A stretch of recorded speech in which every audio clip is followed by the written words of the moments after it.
Hi, I'm Jennifer Simmons. Did you know that women were not always allowed to serve in the Army? Have you ever wondered how women got to where they are today in the Army? Well, today I'm going to tell you about the history of women in the United States Army. So first we're going to talk about the roles of women in early American wars. Next we're going to talk about how women began to progress in the Army throughout history. Then we're going to talk about how women continue to progress in the Army. And finally we're going to talk about the women of today's Army.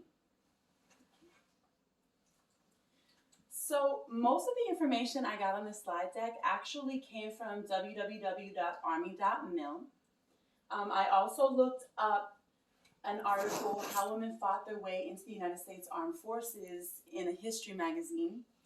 And I used an article, 8 Female Soldiers Who Changed the Course of U.S. Military History, as well. So, women of the Civil War. Women were not allowed to fight during the Civil War. So they estimated approximately 400 women disguised themselves as men and fought anyway. Also during the Civil War, Dr. Elizabeth Blackwood established the Women's Central Association of Relief. This is where she trained nurses to aid in the troops, and they also raised money for supplies for the troops. The Daughters of Regiment were another set of women who actually rallied the men together to fight. They carried the colors during marches and became an integrated part of these units. So during World War I, 35,000 nurses were served under the Army Nurse Corps. The Army Nurse Corps was established in 1901 in preparation of oncoming wars. These nurses were allowed to hold the ranks of second lieutenant through major. However, they weren't allowed to be called by their ranks. They were only allowed to be called Miss. So the Army also hired other women for clerical jobs, but they were just on a volunteer status. So the nurses were the only women in World War I who were getting paid. So during World War II, the Army started recruiting women on a temporary basis. They needed them to replace the men's jobs to move the men to fight on the front line. An interesting story was in the Battle of the Philippines, 68 women were captured and held as prisoners of war and actually served as nurses to other prisoners of war. During World War II, the Women's Army Corps, also known as WAC, also became established. So WAC actually trained the women in these men's jobs. They allowed women to attain rank and serve overseas. So under WAC, women received the same pay, benefits, and rank as their male counterparts. So in 1948, a new law was passed called the Women's Armed Services Integration Act. Under this law, women were now allowed to become full-time permanent members of all military branches. Sounds great, right? No.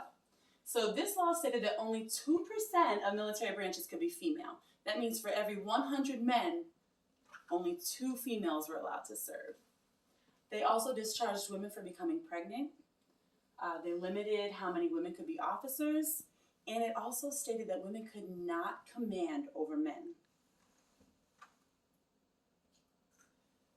But women continued to progress in the Army, and it took almost 20 years in 1967 for a new law to get signed that removed that 2% ceiling of women being able to serve, meaning there could be more than 2%. It also allowed women into the general and flag ranks. Then in 1970, another law passed that allowed women to rise to command over men, but only in non-combat roles. In 1972, the first female drill sergeants began training soldiers. In 1976, West Point admitted its first 119 female cadets, which is interesting because the law that allowed this passed in 1974, and it still took them 2 years for them to allow the women in. In 1978, the Women's Army Corps is disestablished, and the women started integrating into the regular Army. And in 1990, the Army deployed 26,000 women in combat support roles to the Gulf War. So now, women today, in 2013, and mind you, I joined in 2012, so this is only 1 year after I joined, the Army banned the law on women not being allowed to serve in combat roles. Then in 2015, the first 2 females graduated from the Army Ranger School. That was a huge day for women. In 2016, women could then choose any military occupational specialty that they wanted, meaning they could be infantry if they wanted to. Today, more than 200,000 women serve in the United States Army. Women make up 14% of the Army, and there are now 69 females in the ranks of generals and admiral. All right, so we talked about the roles of women in early American wars. Then we talked about how women began to progress in the Army throughout history. Then we talked about how women continue to progress in the Army. And finally, we talked about the women of today's Army. So, women are here to stay. We've been through a lot. We haven't always been able to serve, but we're not going anywhere, and we are going to continue to progress in the Army. Have a great night.